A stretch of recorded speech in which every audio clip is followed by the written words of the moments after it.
I would worry if he went to New England and became their best wide receiver. I wouldn't want him playing DB because they already have Gonzalez from Oregon. They have a number one DB. You could be situationally, he could be like that's right. Back. Late in the game, nursing a lead. We want you in on this series.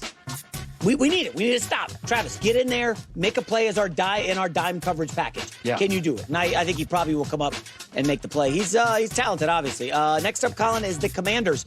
Talked earlier about getting a heist, grabbing Deebo Samuel for just a 5th-round pick when Dallas spent a 4th on Mingo. What a joke. However, interestingly, Washington's not done. I don't know if you saw this, but their tight end, Zach Ertz, is a free agent. There's been some chatter about retiring. Caught 11 passes against the Eagles in that playoff loss. Led them by a mile. Also, 4 of their top 6 receivers, not Scary Terry, the other guys, are pending free agents. Yeah. I think Deebo is the first step here. I don't think they get involved in T. Higgins, but you go down that wide receiver list, and their defense obviously needs some work. Well, but keep an eye on this team loading up on talent. Listen, what is remarkable about Washington is how far they went with how average that roster is. Their O-line needs help. Their back-end secondary needs help. To me, they may have had the 7th to 8th best roster in the NFC. NFC, maybe the 15th best roster, 20th best roster in the league. So outside of Terry McLaurin, Jaden Daniels, and a couple of D linemen, they need a ton of help. Some of it, like Deebo Samuel in a weak wide receiver draft, isn't available. But they'll probably draft a running back, an offensive tackle. So, I mean, between free agency and the draft, I don't even think it's probable. It's likely, including Deebo, they'll have 7 to 8 new starters. There's a wide receiver at Stanford coming out. Yes. Big body kid. He's got a lot of talent. They need some more dudes. And again, if they lose Ertz or if he retires, that's a huge loss. He was outstanding for them last season. Yep. I think second on the team in receptions was 66. After that, it's like Zacchaeus, Noah Brown. Yeah. That's a lot of 3-4s, not really 2s. Final story, Colin, is back to the NBA. Anthony Edwards, boy, he had a night last night, just cooking. 44 points, 7 assists, 5 rebounds, and a beatdown of the hapless, woeful Phoenix Suns. Anthony Edwards, of course, continues to torch Phoenix. And why is that? Well, the media asked him about it. Here we go. Kevin Durant. Yeah. Anywhere Kevin Durant plays, I'm going to be ready to play him. Not because, like, me versus him. Yeah, me versus him, but more so just, like, that's my favorite player of all time. He's the greatest player to me of all. You know what I'm saying? So it's just like I want to beat him. I want to go against him. So, yeah. It's interesting that would be his favorite player because Ant is more Kobe MJ, right? Like he is highly dynamic, highly vertical, whereas Durant is got kind of a Dirk Nowitzki feel to him, like just impossible to get at his shot, catch and shoot guy. It is interesting. They're just different body types, and stylistically, they're very different players. Phoenix has nobody to match up with Anthony Edwards. He just destroys them. Look at this record, 7-0. Remember the sweep last year? I don't know if you saw the highlight, but in a fast break, they tried to bounce it off the court, and Anthony Edwards raised up to dunk, and Bradley Beal just shoved him in the middle of the air, got a flagrant foul. Anthony Edwards just lights up when he plays. I would love to see him go against SGA and OKC in the play-in. Yeah. I'm just telling you, Anthony Edwards, I'm not betting against that guy. He's too good.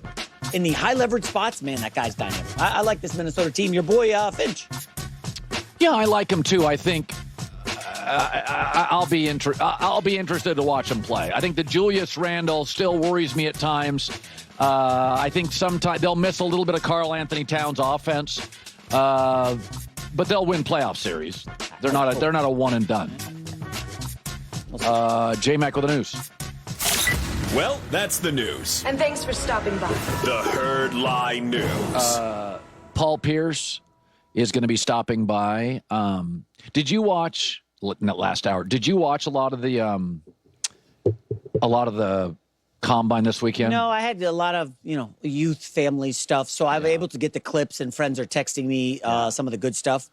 What do you? Well, I mean, the first thing that's obvious is just there's more guys that are big and fast. Like some of these defensive linemen, they just run like it's crazy. Like last year, the kid at Florida State, Fisk, that the Rams picked, I remember watching him and just thinking, people that big shouldn't run that fast. That's what he's running like a tight end used to 5 years ago.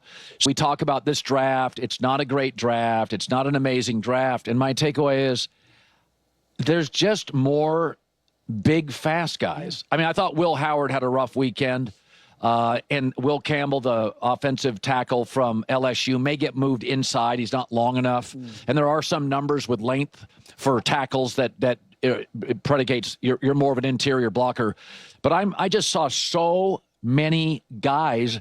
It just felt like every other guy was running a 4.38 to a 4.48. It's like, God, these are just bigger, stronger, more cut, faster athletes. It's amazing. The technology in this country just keeps getting better. Cars keep getting better. Football players all get better. The only sport, weirdly, that doesn't get better is basketball. The guys from the 80s and 90s are just better than everything today now. Forget bigger, faster, stronger. I mean, you see these offensive linemen running a sub-5.40? That's beating, like, quarterbacks from back in the day. Like, these guys are machines, yet for some reason, people are just wedded to their favorite players of all time. Being just amazing the basketball, athletes. It's really funny. So, this weekend I was in Chicago. And it is funny how, people have a view of things. Like people in Chicago view Los Angeles as crazy town. And I'm like, and I'm saying, you do realize, you ever go to YouTube or watch Netflix or use Zoom or YouTube? Those are all California based. And there's a lot of smart people. And believe it or not, despite our taxes, all those companies are flourishing and flourished in their growth. California's fine. It's the fourth or fifth biggest economy in the world. It's fine. In Perfect the world. weather. In the world. Yeah. It's like fourth biggest economy. But there's a perception. And there is a perception. I think it's interesting. And I get people saying this about the NBA, is that nobody likes it. And folks, that's like saying nobody likes your home and you just got double the price on your home that you thought you would get. The NBA signed an 11-year, $76